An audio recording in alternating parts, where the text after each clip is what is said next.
Hello, YouTube. Welcome to Faceless Man USA. I am the Faceless Man. Yesterday I was watching the new Dave Chappelle special called Sticks and Stones, and it got me thinking on the school shooting incidents that we seem to have every week or every couple weeks, and overall the mass shootings that we keep having. And I'm not talking about gang shootings. I'm talking about where some crazy person goes out and just decides to kill every single person they see. One of my big problems with this issue is that everything politically seems to always go back to it's the guns are the problem, it's the access to the guns. And while those are arguments that can be had and we should be having those conversations, it seems like unfortunately that there are no conversations being had as everyone's just yelling at each other, which is ridiculous and stupid and frankly counterproductive. The question no one seems to be asking, and Dave Chappelle fortunately brought this up, is what brings a person to the point of, my life is so bad, I need to kill every person around me? I mean, that's the big question. What are the things that are leading these children to do this? And by proxy, not by proxy, but ultimately leading grown adults to do this as well. But it's more frightening that children are now doing this. What are those questions? What is it? I mean, after the Aurora shooting, after the Gabby Gifford shooting, after just basically all of these things, the kid who shot at Parkland, no one asked the questions, what's going on in these kids' lives that they think the only way out or the only way to get attention or whatever is to commit mass murder. I certainly have my opinions on what could be leading to these things. But we need to look into the past of these people. Why are we more concerned about don't give the names of these people out?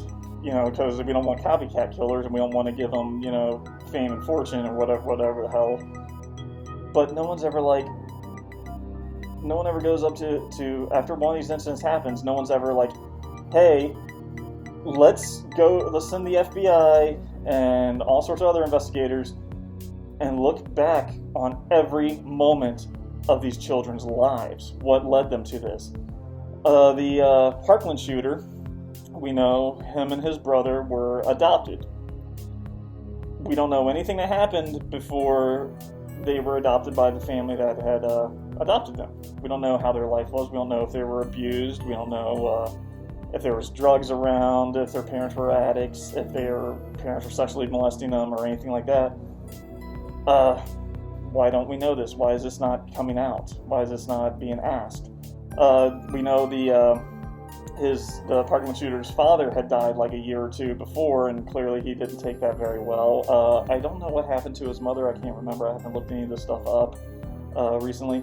But clearly this kid had issues. Obviously he was somewhat of an outcast at school, and I remember the one girl said that they had to make him an outcast because basically they were afraid of him. He'd say and do some weird, creepy stuff, and that made them afraid. And I don't tend to blame kids or the adolescent or pre-adolescent mentality, because I was a kid too. I knew the ones who were creepy and stuff like that in my school, and we tended to try to avoid them.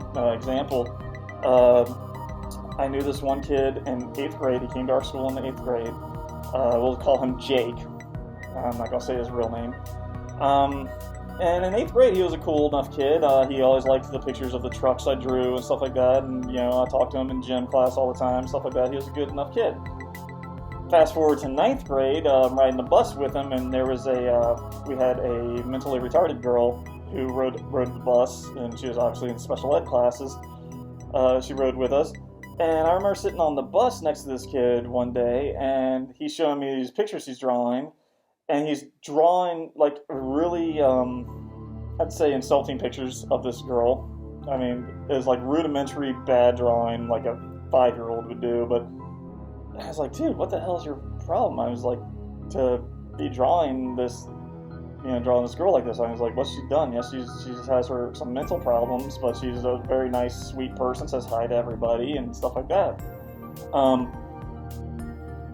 Fast forward a few months, one day while getting off of the bus, as he's walking off to get off the bus, he just grabs her glasses off her face and just bolts off the bus and starts running up the street.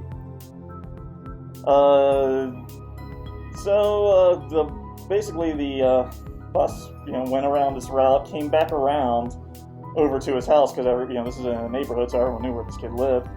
And a bunch of the kids, we all got off the bus and we made him give the glasses back. So the next day he gets on the bus and he's really shaken and afraid. And he's like, "Can you tell everybody I'm really sorry," and stuff like that. And I was like, "Yeah, this is all on you, man. I'm not associating with you myself."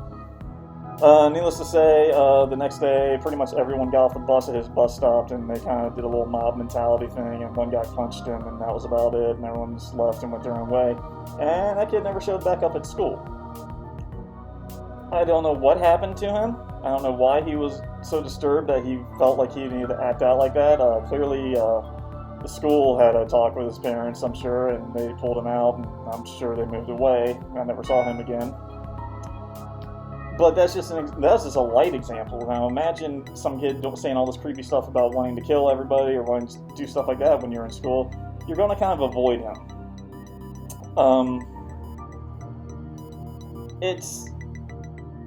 So we need to know what's going on with these kids, what's going on in their lives. One of my opinions that's not helping is the current culture of bashing boys. And as Christina Hoff Sommers said, teachers treating boys as defective girls in school, bashing masculinity, telling boys they're toxic and stuff like that just for being boys. And I'm sorry to all the feminists out there.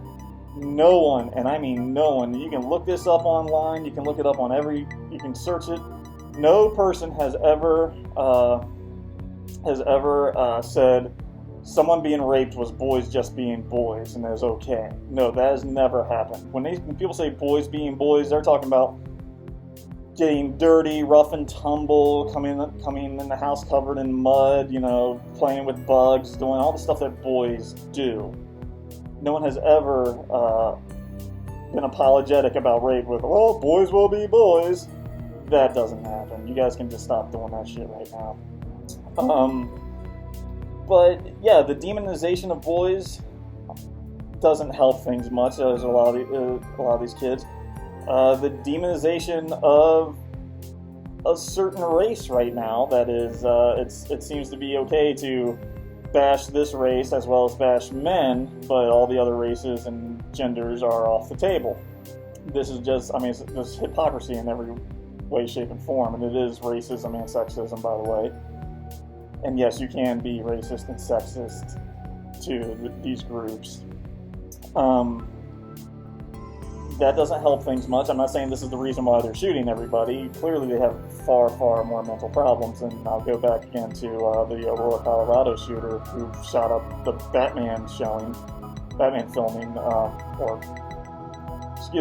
Aurora, Colorado shooter who shot up the theater showing Batman or Dark Knight Returns or Revenge or whatever the hell it was. This guy was on medication and was seeing a psychiatrist for a long time. I mean, why was he on psychotropic medication?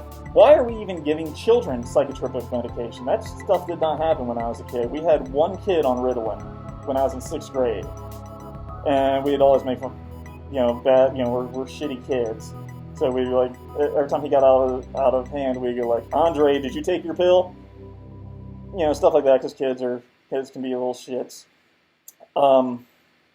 However, now anytime a kid shows any, especially a male, any rambunctiousness or, excess of energy, they want to, dope him up. And this is having a horrible effect on kids now, man.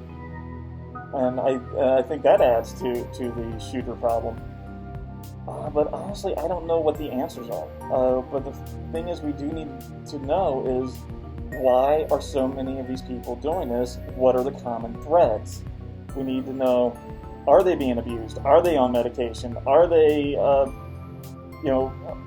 they outcasts? Is anyone talking to them? How are their parents treating them? How's the school treating them? And we need to know the signs. And, people are talking about red flag laws. I don't believe that we should be throwing kids in jail for having red flags, but I do firmly believe we should be throwing them in counseling immediately, and their parents, and anyone around them, and make that kind of mandatory to, until we can clear them and, show them make sure they're cleared of their bad thoughts and they get kind of back on the, just thinking like normal people, I guess I should say. Anyways, I don't know what the answer is. I do know where we need to look, and then we need to draw conclusions from that after we've seen what all the common threads are. Please comment down below. I am Faceless Man. This is Faceless Man USA. If you like my content, please share it. Please hit the like button. Please hit the subscribe button. And if you'd like to see these videos get better quality, and you'd like to see me do these more often so I can possibly make somewhat of a halfway living off of it on top of doing my other career, please hit that Patreon button, and I'll talk to you soon. Faceless Man USA signing off.